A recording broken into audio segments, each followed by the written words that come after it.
সেখানে তৃণমূলের যুব নেতা তৃণাঙ্কুর ভট্টাচার্যকে টক্কর দিতে ভোটের ময়দানে নেমেছেন বিজেপি প্রার্থী অর্জুন সিং। আর দুজনের প্রচার শুরু হতেই নোয়াপাড়া বিধানসভা তেতে উঠেছে দুই প্রার্থীর বাক যুদ্ধে। তৃণমূল প্রার্থীর দাবি, বিজেপি প্রার্থী অর্জুন সিং এর ক্রিমিনাল রেকর্ড আছে, এমনকি জেল খেটেছেন অর্জুন সিং, কিন্তু তার এমন কোনো রেকর্ড নেই আইনের খাতায়। এমনকি তৃণমূল প্রার্থী তার দলীয় কর্মীদেরকেও বিজেপি প্রার্থীর বেআইনি কাজকর্মের হিসেব ফ্লেক্স বানিয়ে প্রচারে দেখানোর কথাও বলেন।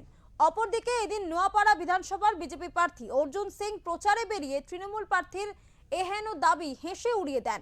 অর্জুন সিং এর পাল্টা দাবি, তৃণমূল ছাড়ার পর তাকে একের পর এক মামলা দিয়েছে মমতা বন্দ্যোপাধ্যায় ও তার সরকার, কিন্তু তিনি তৃণমূল প্রার্থী মতো কোনো চুরির মামলায় অভিযুক্ত নন, এমনটাই জানিয়েছেন তিনি।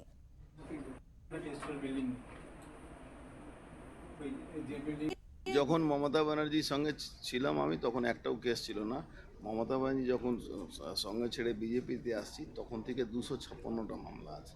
এটা আমি গর্বিত। আমি চুরি করিনি, চাকরি চুরি টাকা নেয়নি।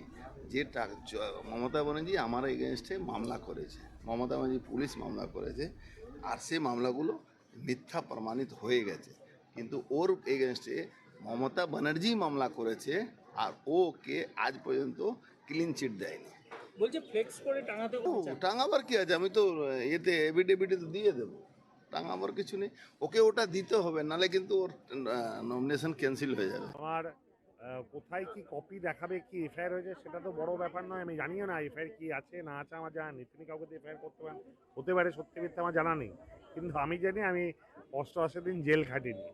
আমি জানি আমার সঙ্গে কোনো অপরাধের কোনো দূর দূরান্তের সম্পর্ক নেই।